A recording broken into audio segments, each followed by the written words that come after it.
Phase 1 of the DC Cinematic Universe is done. Let's move on to Phase 2.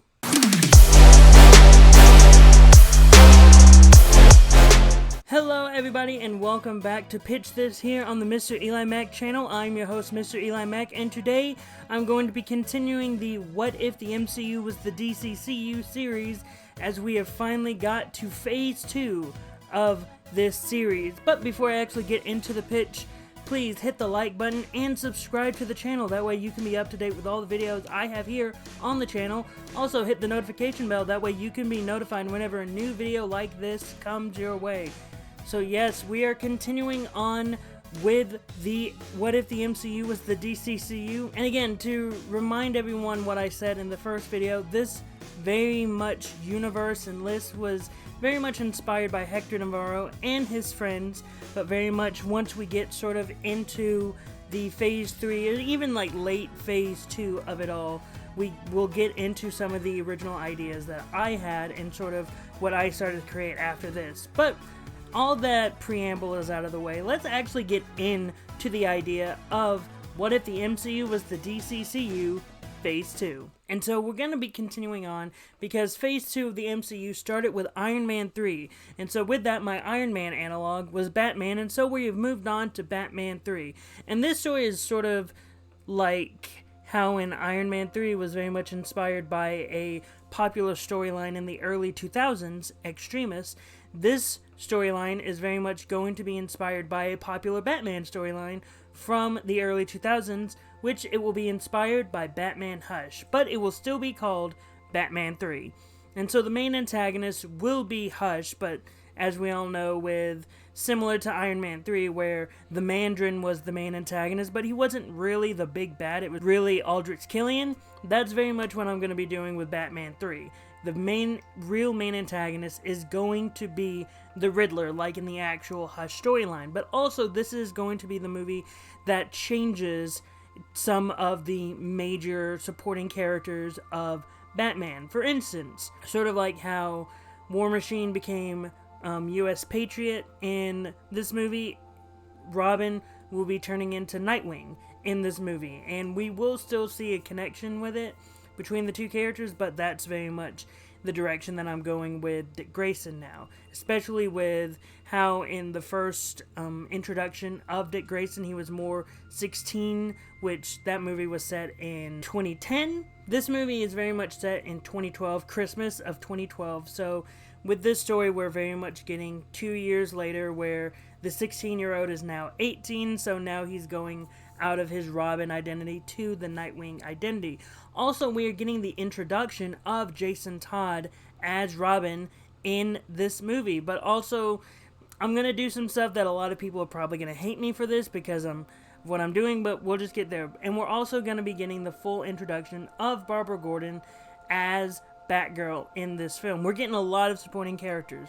And also, like in the Iron Man movie, though Hush and Riddler are the main antagonists, we are also getting a lot of supporting antagonists. We're getting Clayface, we're getting Poison Ivy, I feel like we're getting another one. No, we are not. Those are the two main ones, Clayface and Poison Ivy, sort of filling in the roles of Savin, which was more of the Clayface part, and the female character that was mainly attacking Tony Stark in Tennessee, which is Poison Ivy. And also we're getting the former love interest of Tony Stark, who was more of the antagonistic side, and I'm introducing Catwoman as well in this movie. And we're sort of developing that sort of story, even though Catwoman in this version of the universe of DC Cinematic Universe, Catwoman will not be the main love interest for Bruce Wayne in the story. In fact, Catwoman mainly appears only in this film, in this universe, because we very much established that Vicky Vale is going to be the love interest of Bruce Wayne in the DC Cinematic Universe. Now, going over the big thing that would probably be controversial to some people, which Iron Man 3 is a controversial film, depending on where you stand with if you like it or if you hate it. This movie is very much, I'm sort of trying to keep in the same vein. We will see the death of Jason Todd in this movie, and I would have it be sort of a behind-the-scenes character, a character that we wouldn't see, But it's very much notable that it would be the Joker. I'm not having the Joker actually appear in this movie physically because I want to save the Joker for a different movie in the future. But very much Jason Todd would be killed by Joker in this film. But again, we would never actually see the Joker. And then we would get another major plot point. James Gordon would be put in a coma for a bit, hence why Barbara Gordon is sort of helping out. And very much this is the movie where it's going to be Batman, Batgirl, and Nightwing in the end fighting off against Hush, Clayface, and Poison Ivy, with the Riddler being sort of revealed to be the main threat. And all of them besides Hush. Hush is sort of the one that gets out in this movie because I have the Riddler, him, in this movie. But Riddler, Poison Ivy, and Clayface do get thrown back at Arkham. And that is the Iron Man 3 analog.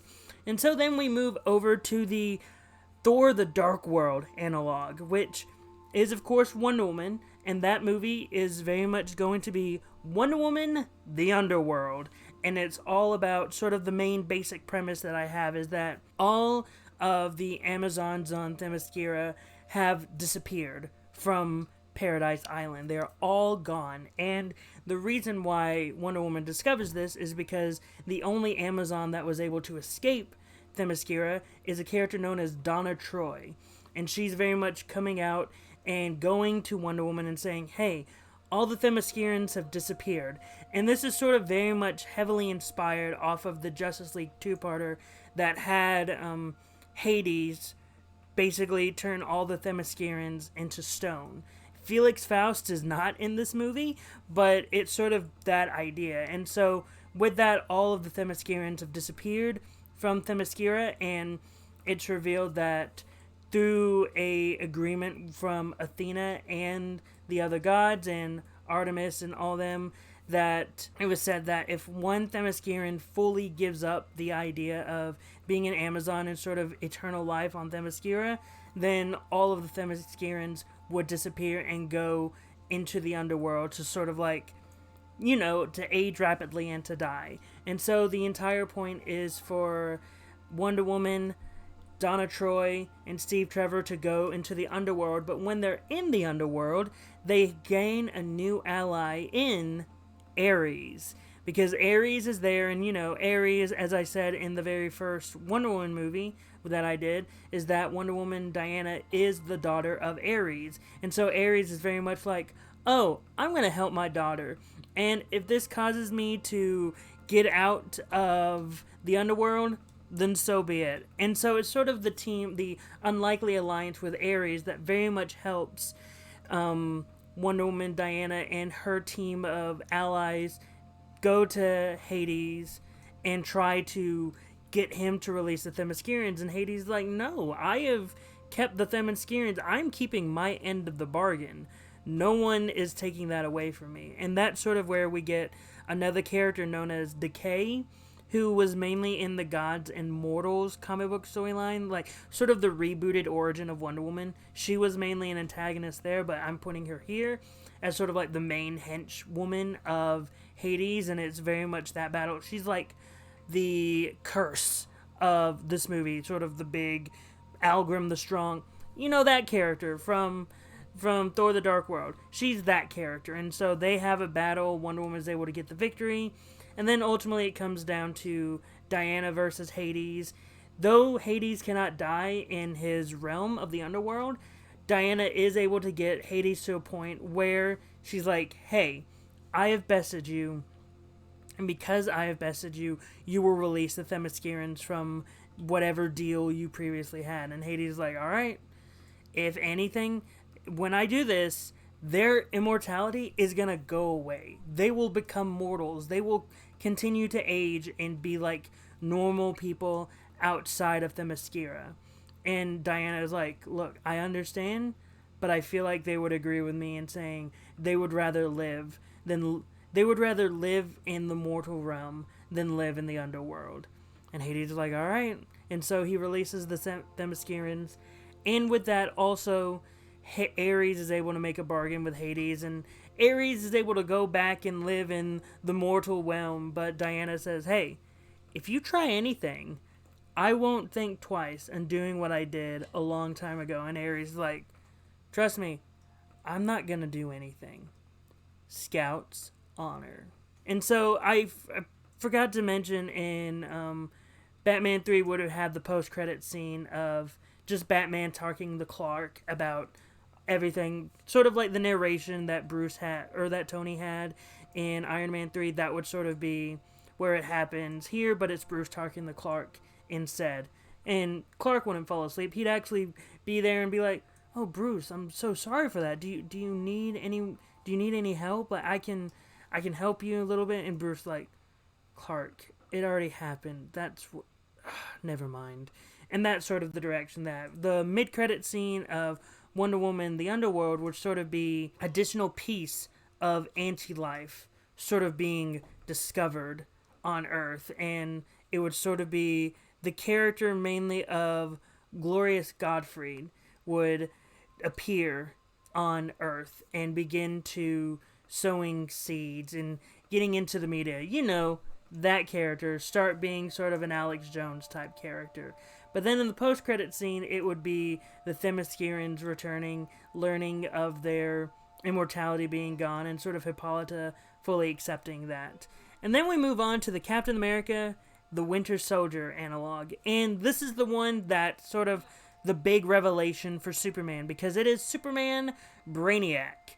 And this is the movie that is more inspired off of how Brainiac is portrayed in all other types of television show media, and less so off the comics, where he is a computer from the planet Krypton who is trying to help Clark and trying to be an ally to Clark. And sort of, this is the movie where Superman begins to discover more of his Kryptonian heritage. And this is sort of the movie that also introduces John Henry Irons as someone that works at Star Labs and sort of is an assistant and sort of helps Superman with some of the villains that he fights. Because early on in the movie, I would have him fight Parasite. Sort of, Parasite would be the Batroc the Leaper character.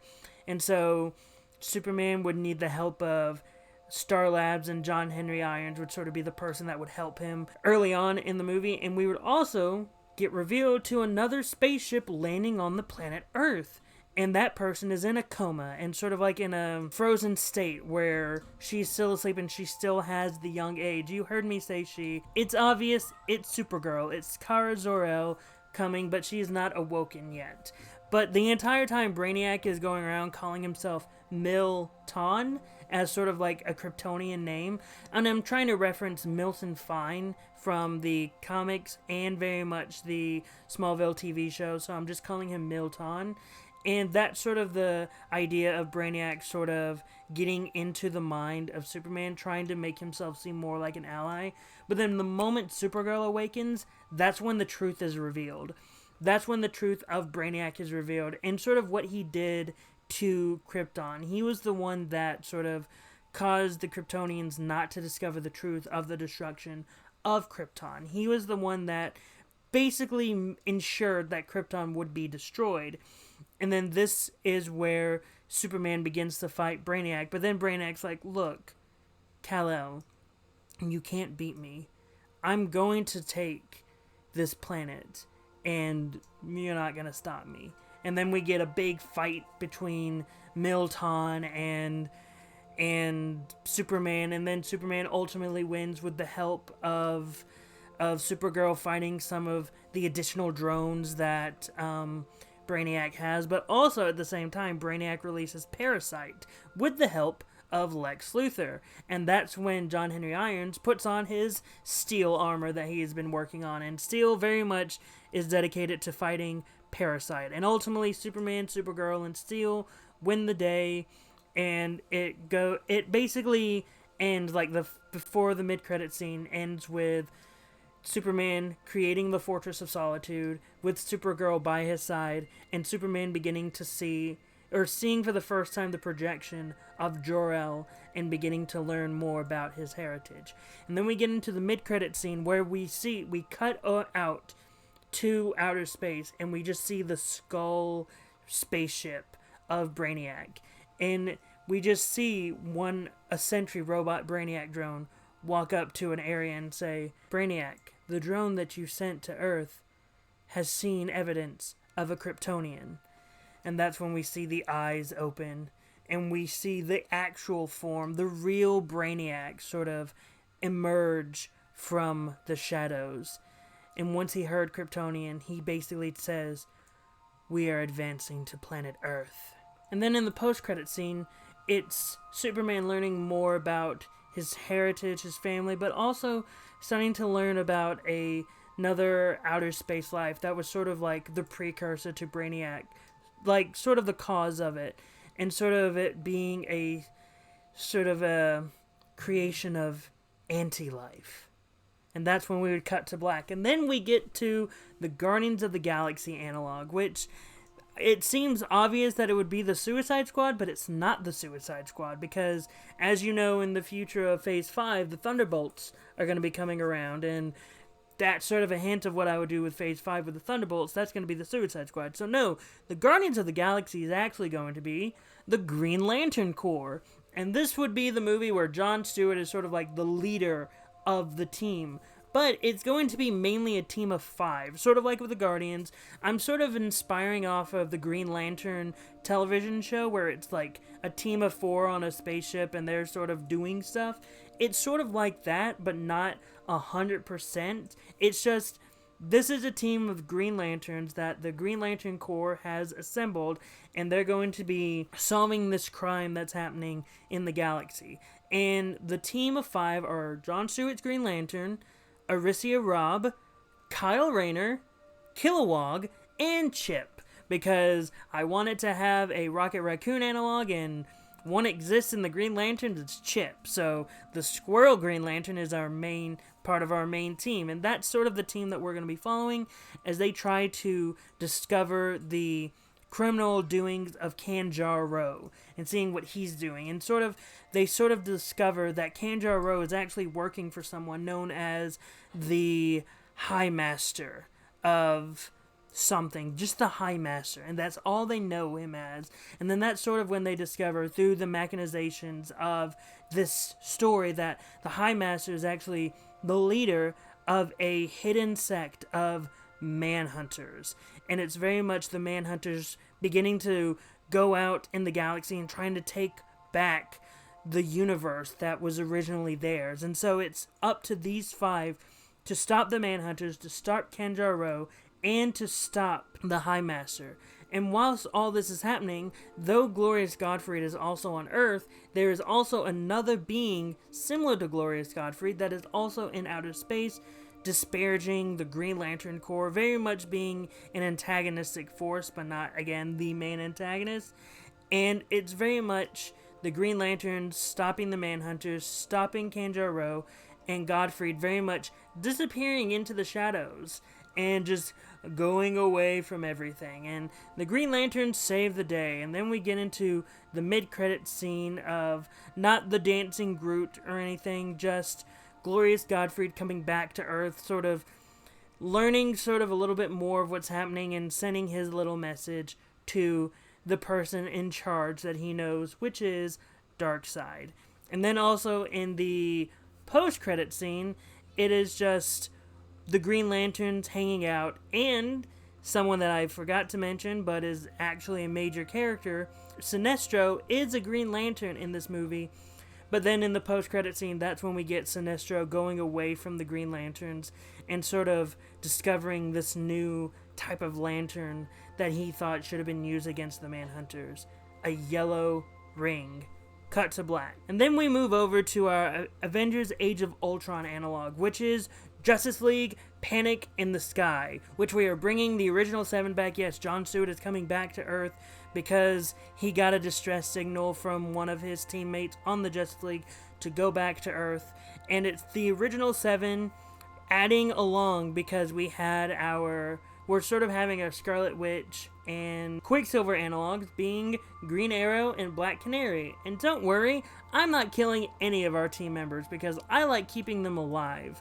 And it's sort of the discovery of the main Brainiac, going after planet Earth and beginning to do the bottled city thing in this movie, and Superman being like, wait, I've already beaten you, and the Brainiac's like, no, you defeated a drone that I sent to Earth. I sent the drone to learn more about your planet, and now that I've discovered a Kryptonian is here, yeah, I'm taking your planet, and then I'm going to destroy it like I did Krypton. And that's when we get the reveal of, it was actually Brainiac that, again, we already mentioned it in Justice League, or Superman Brainiac, where Brainiac was sort of the reason why Krypton didn't find out about the destruction of the planet. I'm also adding in the little twist here that Brainiac was the one that destroyed Krypton. And so we're having other characters get introduced as well. Again, Green Arrow and Black Canary sort of joining the team. But then we're sort of getting another revelation of, there was a robot that was discovered in this movie, or the drone that was from Brainiac gets repurposed and redesigned and refixed by John Henry Irons, and he's created that drone to be a hero for the Justice League, a character known as Red Tornado. That is right, we are making the Vision analog Red Tornado, sort of like the robot from the bad guy. You know what I'm talking about if you've seen Age of Ultron. And so ultimately the team of heroes that beat Brainiac in the end are the original 7, Steel, or John Henry Irons, Supergirl, Green Arrow, Black Canary, and Red Tornado. They all come together and they beat Brainiac. But we're also introduced to some other supporting characters, mainly from Aquaman, who is sort of learning more about this ancient being from outer space that visited the planet many years ago.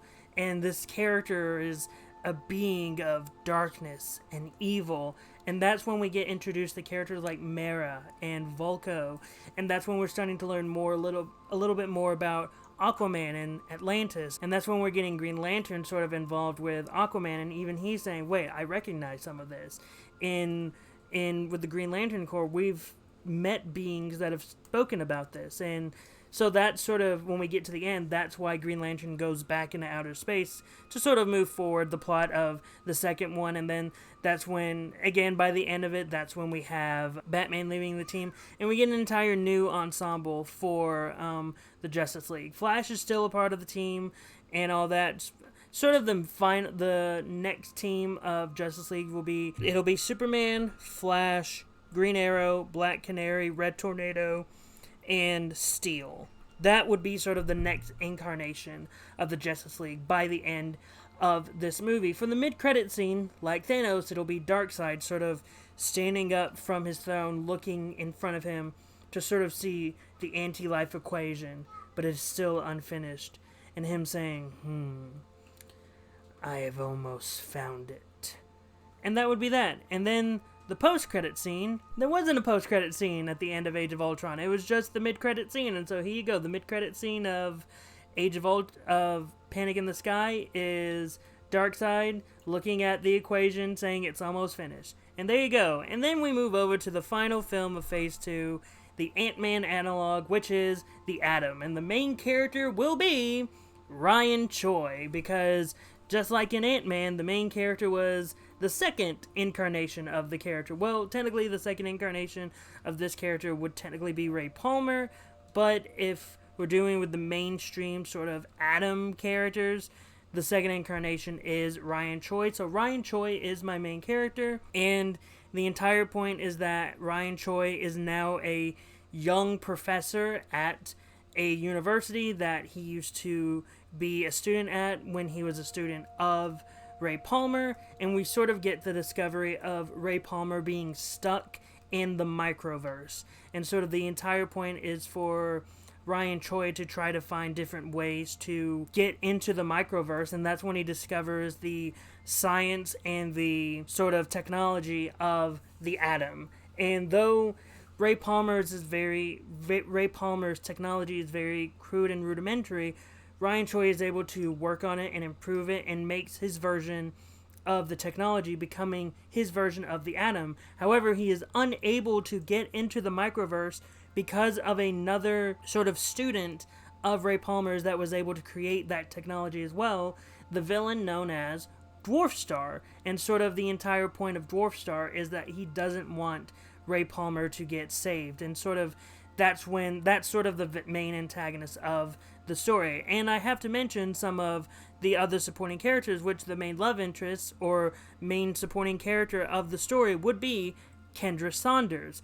who has a future going on in the next sort of the sequel to The Atom. But another major supporting character that would be in the movie, sort of the Hank Pym analog, the older character that is sort of helping, is Al Pratt. And that's sort of the character that would be helping Ryan Choi throughout and sort of helping him be a better Atom, and even helping Ryan get sort of the technology that they need, sort of helping Ryan go to the Justice League headquarters to get some of the technology, which Steel would be there, and that would be the Falcon and Falcon and Ant-Man relationship in the first Ant-Man movie, which we would get to the mid-credit scene with Kendra Saunders sort of being home and her getting a vision of wearing wings in ancient Egypt and being a hero that could fly with wings, hinting at Hawk Girl for Kendra. But then we would get the post-credit scene of Lex Luthor with some other hidden figures in the background looking at a screen of weaknesses for the Justice League. And that is how I would end The Atom. And that is also how I end Phase 2 of the DCCU. What are your thoughts on Phase 2 of the DCCU? Did you like it? Did you hate it? Were you indifferent to it? It was very hard to sort of rack my brain around Phase 2 of the DCCU, but I was able to power through it, and we were able to get through it. So next week, we are getting into Phase 3, which is so much longer, and the video is probably... This next video is going to be a whole lot longer than this one, I can almost guarantee it. But what were your thoughts on this video and this version of the DCCU Phase 2? Did you like it? Did you hate it? Were you indifferent to it? Whatever your thoughts, post them in the comments down below. Also, don't forget to hit the like button and subscribe to the channel. That way you can be up to date with all the videos I have here on the channel. Also, hit the notification bell. That way you can be notified whenever a new video like this comes your way. But until next time, I've been Mr. Eli Mac. You've been the audience, and I hope you all have a great rest of the day.